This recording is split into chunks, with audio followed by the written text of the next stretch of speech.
I'm Dr. Rajaram Matthew. Now I would like to talk about three great mysteries, namely Islam, Fascism, and Communism. And it was a great mystery for me up to the year 1970. But at that time, even though I heard much about communism, fascism, and Islam, I couldn't go deep in their inner mysteries. So later, I started to study Islam, communism, and fascism in a systematic way, spending very, very long years. That is, for studying communism, I started with Communist Manifesto. Then I cannot spend too much time on Das Kapital, so some select chapters on Das Kapital. Then the selected works of Lenin, Stalin, and Stalin. Then some other workers like Maria Rosenberg, and then Indian communists, so Roy. So I systematically learned their works to understand communism. After understanding communism, I realized that in the theoretical plane, it is very beautiful. It provides great intellectual exercise. But in practical plane, communism is built upon dictatorship or fascism and high-level corruption and exploitation of the working class. That was a great shock for me, because I never realized that communism can go to such a that level. As it always tells about justice, equality, freedom, and fight against exploitation or injustice. But in all communist regime,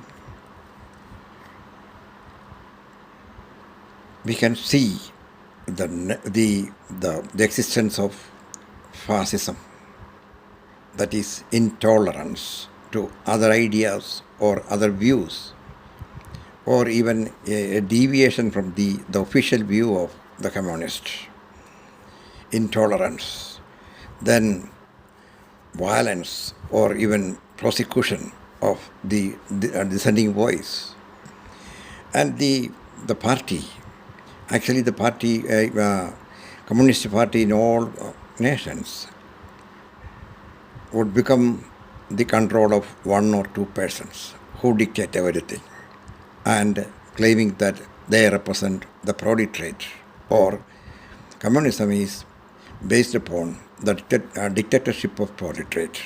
But here proletariat has been reduced into a handful of party leaders.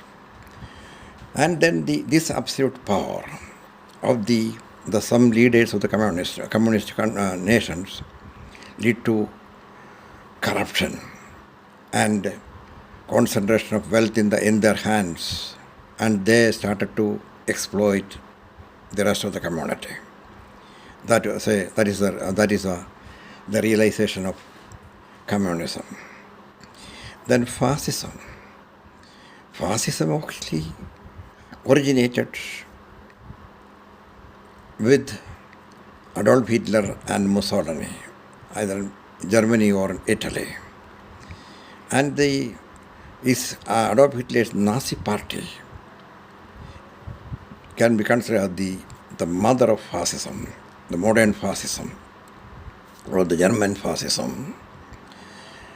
Then Hitler effectively made use of parliamentary democracy system or democratic process, and he could gradually control everything under his brutal hands. He claimed himself as Führer, or the leader, and Nobody was there to question him. Any dissent or opposition was brutally suppressed. Then, when I went through the other works of Adolf Hitler, especially of his table talk, and also his propaganda minister Goebbels, Joseph Goebbels' works, realized that German fascism or the Nazi party owes a lot to Quran or Islam.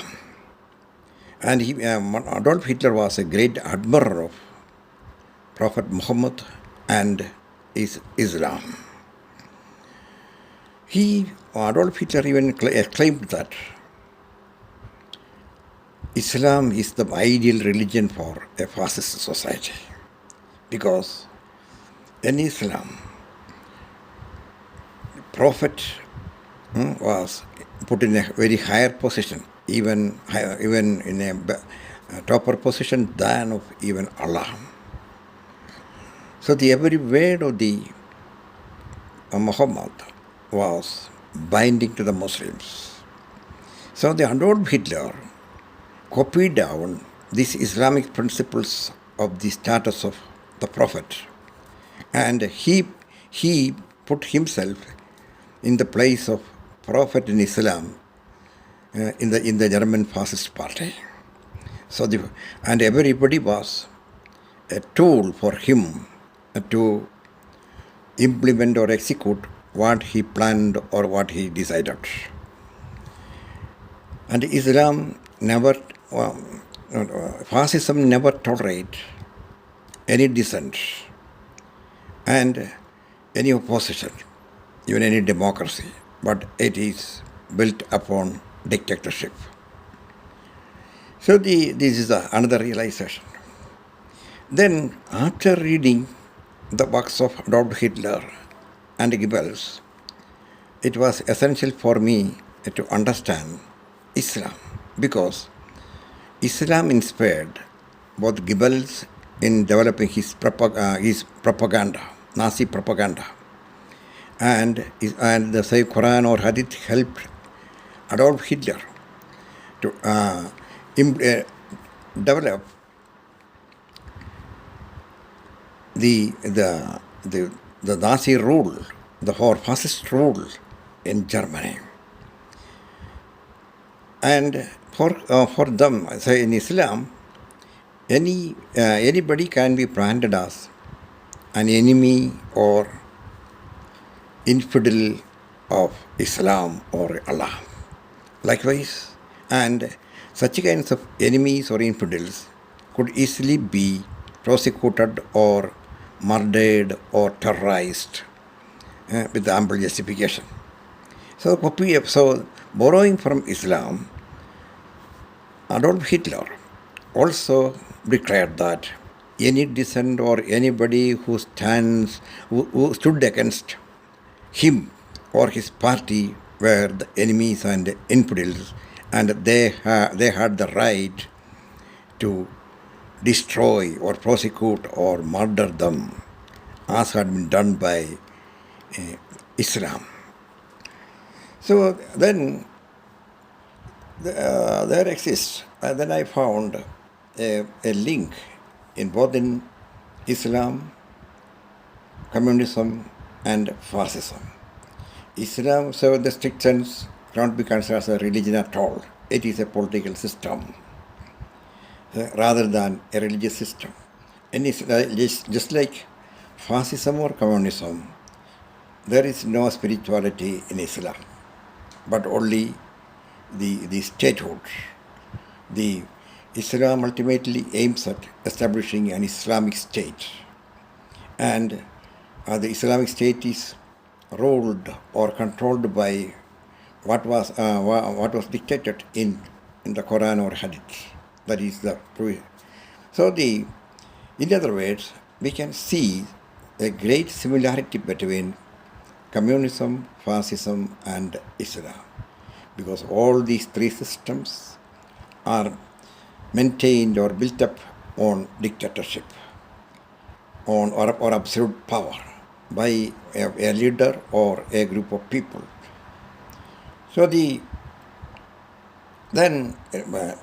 both Islam, communism and fascism never tolerate any dissent or democratic rights or human rights, because to them what they dictated is the absolute right, and nobody is allowed to just question or challenge their dictums.